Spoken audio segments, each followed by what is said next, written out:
Wait ചെയ്തിരുന്ന് Alappuzha gymkhana ഇപ്പം ഞാൻ കണ്ടിറങ്ങിയിട്ടുള്ള എറണാകുളം വനിതാ തിയേറ്ററിൽ നിന്ന് ഇപ്പം കണ്ടിറങ്ങി വരുന്ന വഴിയാണ്. അതിൻ്റെ ഒരു ആളും ബഹളവും തിരക്കും സൗണ്ടും എല്ലാം ഇവിടെ കേൾക്കാൻ പറ്റുന്നുണ്ട്. സംവിധായകൻ ഖാലിദ് റഹ്മാനും നസ്ലിനും ഇവരുടെ കാസ്റ്റ് ആൻഡ് ക്രൂവിൻ്റെ കൂടെ ചേർന്ന് സിനിമ കാണാനുള്ള ഒരു ഭാഗ്യം കൂടെ കിട്ടിയിട്ടുണ്ട്. സിനിമയെ പറ്റി എന്താ പറയുക, ഒരു വെൽ പാക്ഡ്, ഒരു ഭയങ്കര നമുക്കൊരു ഹൈ തരുന്ന ഒരു സിനിമയാണ്. നമുക്കറിയാം ബോക്സിങ് നമ്മൾ മലയാളികൾ ഒരുപാട് അങ്ങോട്ട് ഫോളോ ചെയ്യുന്നൊരു സ്പോർട്ടാണോ എന്ന് ചോദിച്ചു കഴിഞ്ഞാൽ ഞാൻ അല്ലായിരുന്നു. പക്ഷേ ഇതിൽ നസ്ലിനും ആ ടീമും ഒക്കെ ബോക്സിങ് ആ റിങ്ങിൽ നിൽക്കുന്ന കാണുമ്പോൾ നമുക്ക് കിട്ടുന്നൊരു ഹൈ ഉണ്ട്.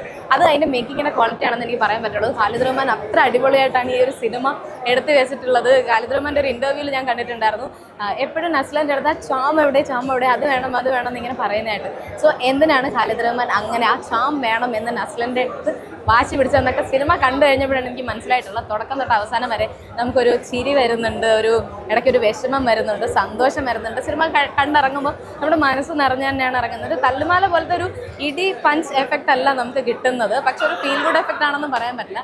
മൊത്തത്തിലൊരു വെൽ പാക്ഡ് ഐറ്റം തന്നെയാണ്. എല്ലാ ആർട്ടിസ്റ്റുകളും ഇതിൽ ഞാൻ പേരെടുത്ത് പറയാനാണെങ്കിൽ ചിലപ്പം ആരെങ്കിലുമൊക്കെ വിട്ടുപോകും. ഇവൻ നസ്ലിൻ ഉൾപ്പെടെയുള്ള എല്ലാവരും വളരെ അടിപൊളിയായിട്ടാണ് ഇതിൽ ചെയ്തിട്ടുണ്ട്. ഖാലിദ് റഹ്മാൻ്റെ വീണ്ടും ഒരു അടിപൊളി മാസ്റ്റർ പീസ് ഐറ്റം തന്നെ നമുക്ക് കിട്ടിയിട്ടിരിക്കുകയാണ്. അപ്പോൾ ആരും ഇനി വെയിറ്റ് ചെയ്യേണ്ട, ധൈര്യമായിട്ട് ആലപ്പുഴ ജിംഖാനയ്ക്ക് ടിക്കറ്റ് ബുക്ക് ചെയ്തിട്ട് ധൈര്യമായിട്ട് പോയി കണ്ടോളൂ. കണ്ടവർ നിങ്ങളുടെ അഭിപ്രായം കൂടെ ഒന്ന് അറിയിക്കാം.